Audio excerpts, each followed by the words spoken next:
We give thanks to Almighty Allah. We ask Him, the Most High, to continue to show His mercy on our leader, Prophet Muhammad, his household and companions and followers, till the day of accountability. Today on the minbar, we are discussing an important issue. Very, very important to the nation. Not only to the Muslims, but to Nigerians in general. The area of health care is very key and paramount. Islam is so concerned about the health of individuals. Very much concerned.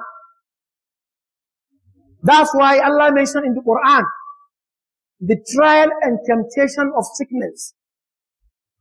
He has promised to tempt His servants on different colors of trials. Among, of course, the sickness. And this is not new. Even the most closest people to Him, which are the prophets, were tried and tempted with sickness at different levels and capacities. If you take, for instance, Khalilur Rahman, the second Ulul Azmi al-Rusul, the grandfather of Prophet Muhammad sallallahu alaihi wasallam, Ibrahim alayhi salatu wasalam, he said, وَإِذَا مَرِضْتُ فَهُوَ يَشْفِي. If I'm sick, I know Allah subhanahu wa ta'ala is going to give me recovery. He's going to ease it for me.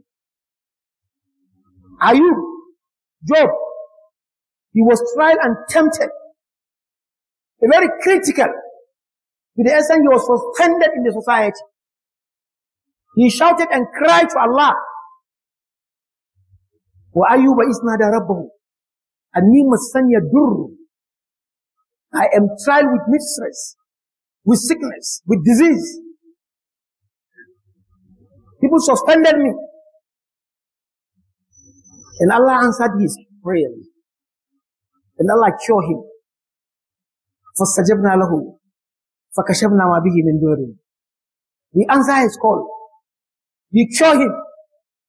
So it's not anything. Prophet Muhammad ﷺ says, my trial of sickness is to be double of any of you. Because of his honor in the sight of Allah SWT.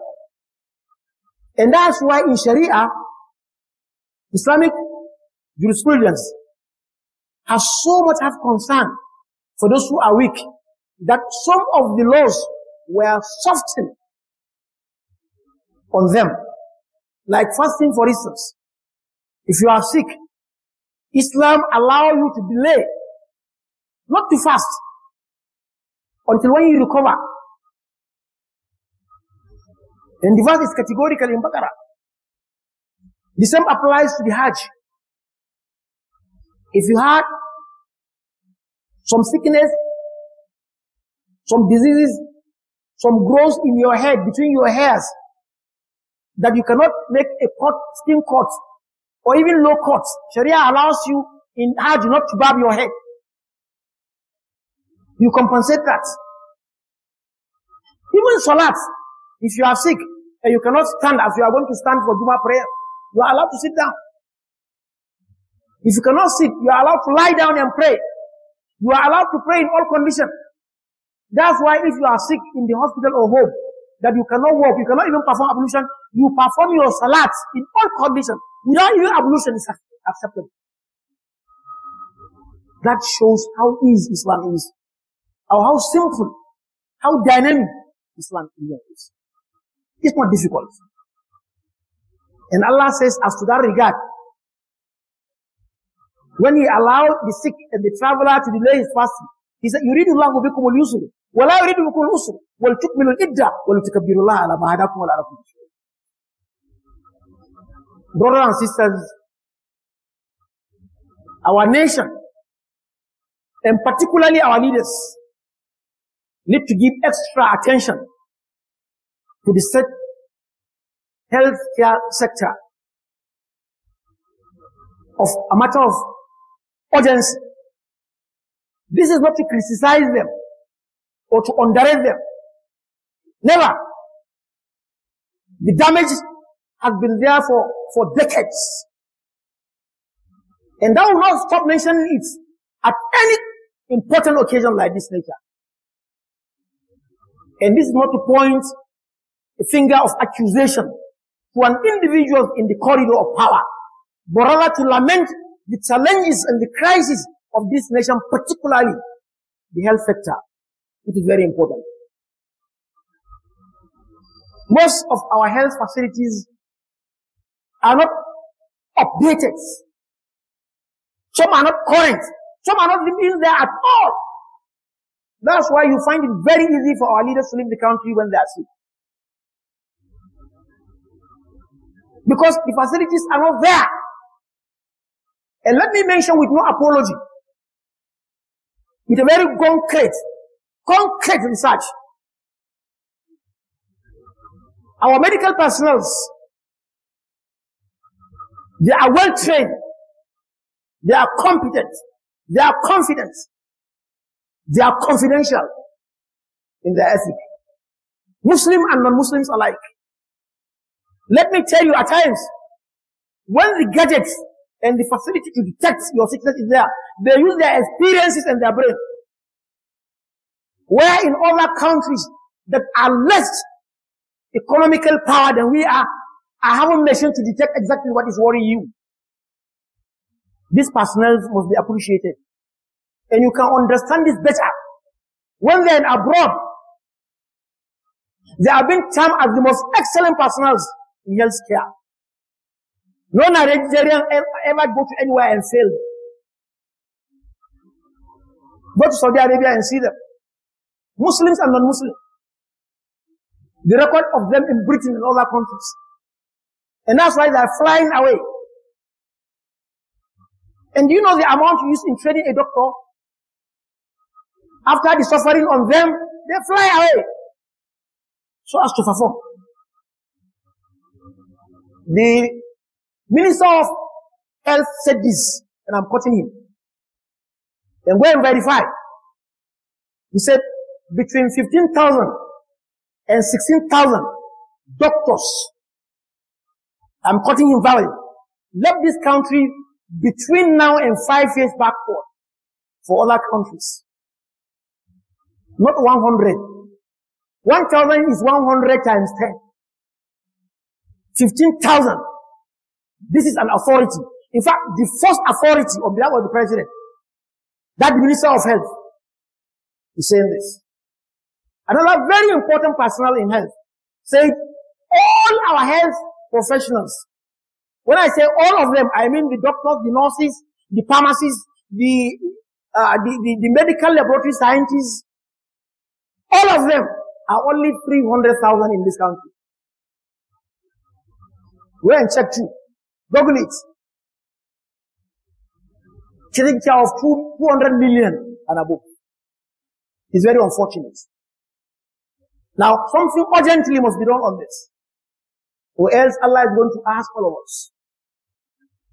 Infrastructure shortage, personnel shortage, equipment shortage, remuneration also, and compensation also shortage.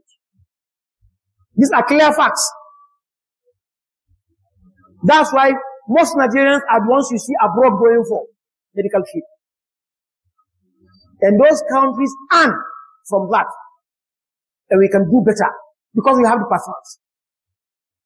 Let me hear call upon parents, particularly Muslims. We can do a lot in this field because we have the number. We have the number. We can make a change so that we urge our children to be trained as medical personnel. It's unfortunate that where we are the majority, this is where we have the most deficits. The most deficit of medical personnel in Nigeria are in our states. It's very sad. Very, very sad. And among the solutions is that federal government, state government, local government, those who are wealthy, those who are retired personnel of medical profession can form bodies in states and local governments to render services for Nigerians because of the experience Allah has given them so that they earn the reward. And we must read Quran much because that too is a solution to sicknesses. وَنُنَزِّلُ مِنَ الْقُرْآنِ مَا هُوَ شِفَاءٌ وَرَحْمَةٌ لِلْمُؤْمِنِينَ وَلَا يَزِيدُ الظَّالِمِينَ إِلَّا خَسَارًا. Let us come together in solving this particular problem. May Allah subhanahu wa ta'ala ease it for all of us. May Allah subhanahu wa ta'ala give our leaders the wisdom to be able to discharge the duties and responsibilities Allah has shouldered on them. We ask Him not to leave them, but rather to hold their hands to what is going to be of benefit to this nation. We ask Him to be their guide. We ask Him to strengthen them, to also give them the courage, to give them the mind of sacrifice, to give them what it takes to make Nigeria better. Because Nigeria can be better. Nigeria can lead the world. Nigeria has all it takes. It only needs commitments and dedication of all of us in the nation. اللهم اعز الاسلام والمسلمين ودمر اعداءنا اعداءك اعداء الدين. اللهم عليك بالكفره والفسق والفجر الذين يكيدون للاسلام كيدا. اللهم عليك بهم فانهم لا يجوزونك. ربنا اغفر لنا ذنوبنا وكفر عنا سيئاتنا وتوفنا مع الابرار. اللهم امنا في بلادنا. اللهم امنا في نيجيريا. اللهم امنا في هذا البلد وامن جميع بلدان المسلمين. ربنا اتنا في الدنيا حسنه وفي الاخره حسنه وقنا عذاب النار. ربنا اغفر لنا ولوالدينا ولمن سبقنا بالإيمان والمسلمين والمسلمات والمؤمنين والمؤمنات الأحياء منهم والأموات. وصلى الله وسلم على محمد وعلى آله وأصحابه وبعد. قوموا إلى صلاتكم يرحمكم الله.